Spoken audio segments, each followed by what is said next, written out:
Do you have a positive body image? Hey, and welcome back to Super Mom Knows Best. I'm Erin. So this week we're going to do another two-parter, kind of. Today we're going to talk about body image a little bit, and then on our next video we're going to talk about aging gracefully and if we're able to do that.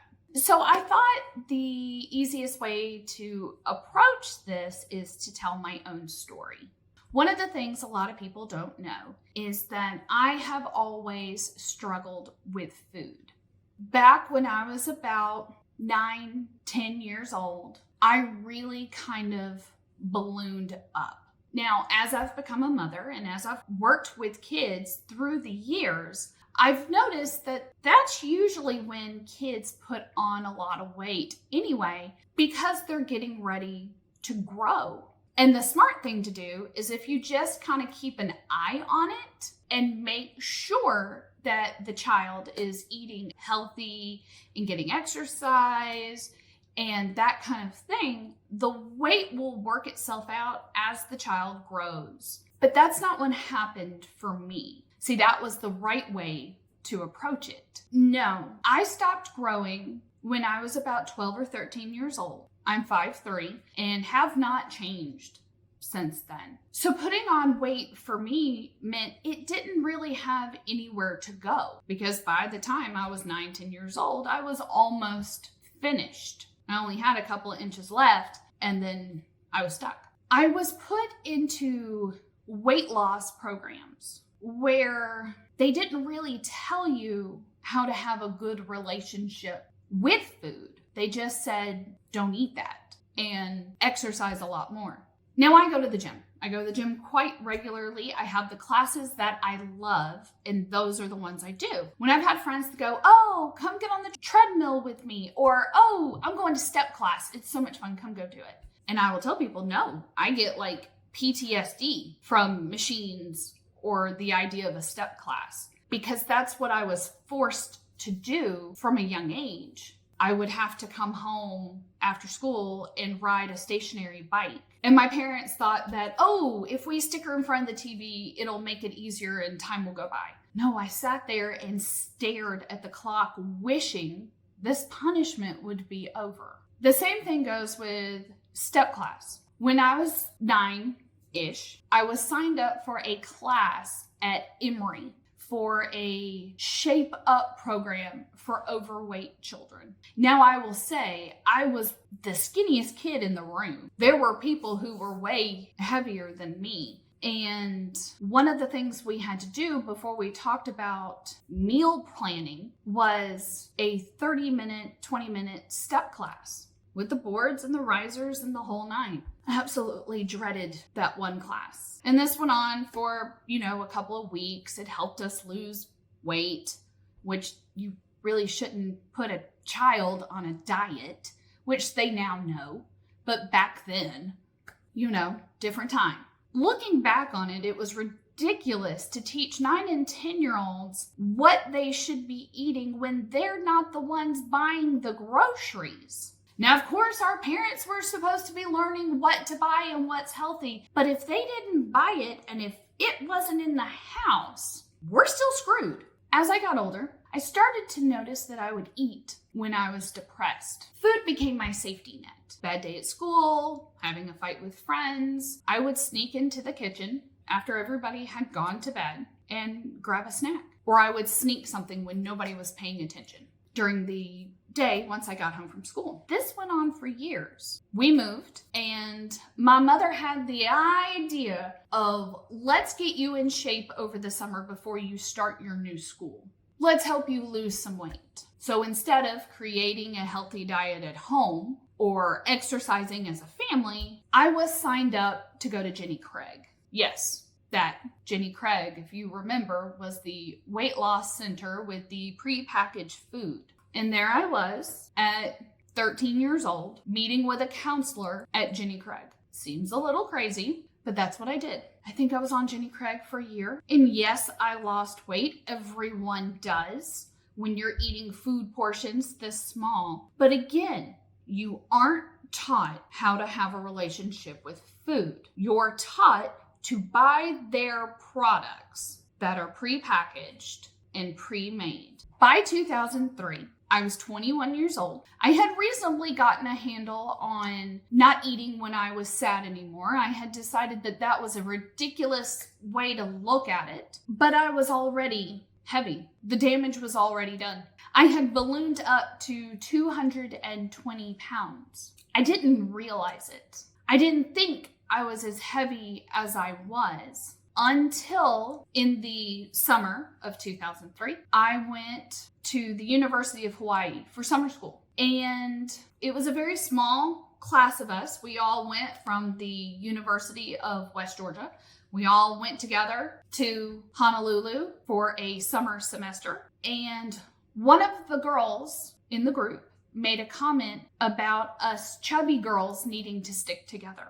I was floored. And when she saw the shocked look on my face, she realized that I didn't see myself as that. I never had. I knew I was fluffy, but I never saw myself as a big girl. She apologized for the comment because she just assumed I knew. I got home from that trip and I jumped on the scale and saw how much I weighed. I ran out and I joined Curves, the all-women's gym. Now, like I said, I hate stationary bikes and treadmills and I hated step class, so I knew that wasn't an option, but I thought the circuit feeling at the Curves gym was different and I can do a machine for 30 seconds at a time. So if you're not familiar with the model, the way it would go is there would be a strength training machine working some particular body part. Then there would be a square, a little raised up little square. Then there'd be another machine. And it went all the way around in a circle. Now, depending on how popular the gym was, you could have enough machines and squares to where you would only have to go around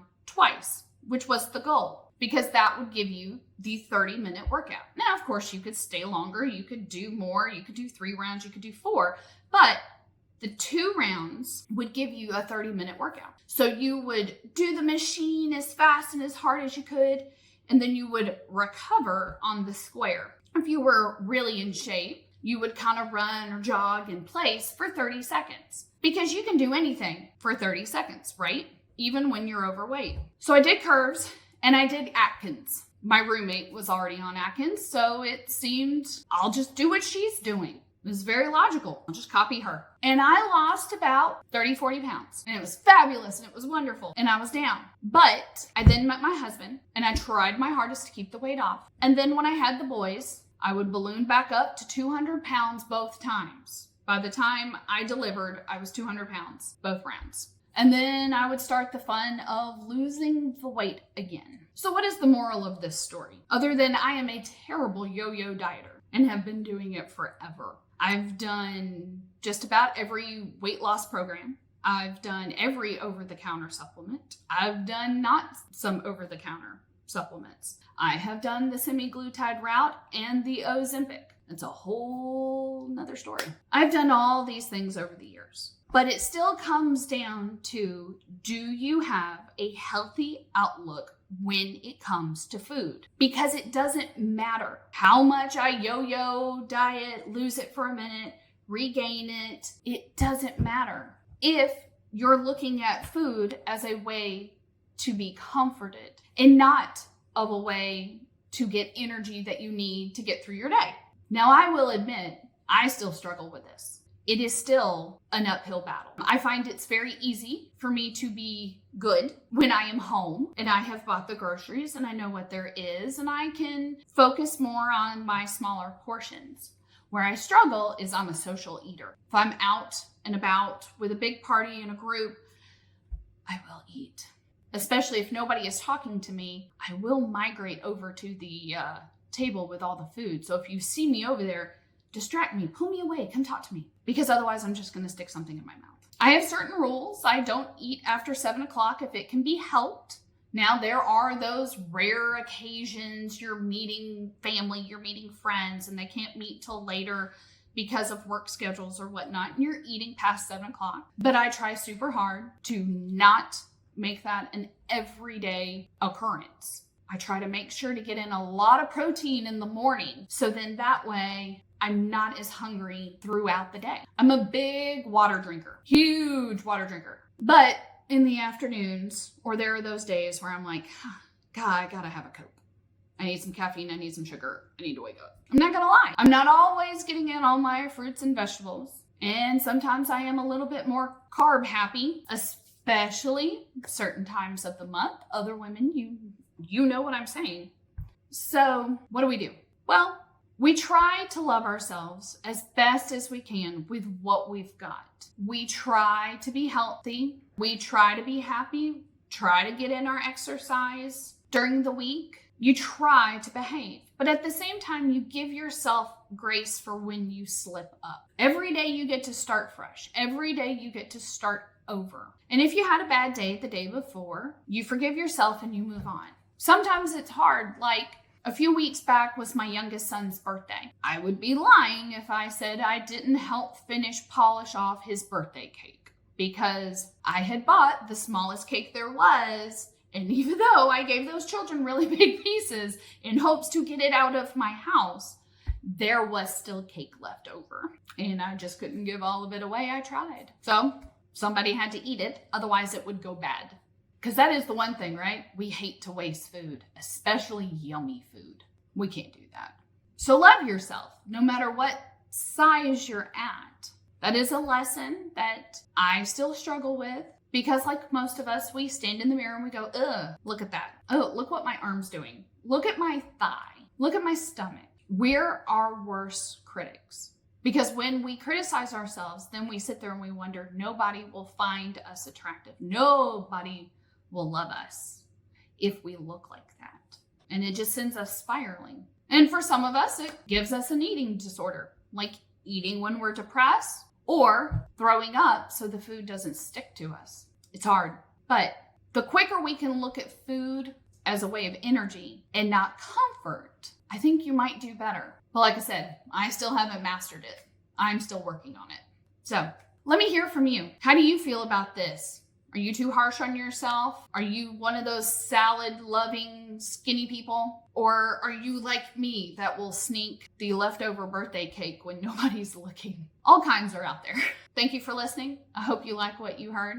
Smash that like button, share, subscribe, help my channel grow, and I will talk to you next time.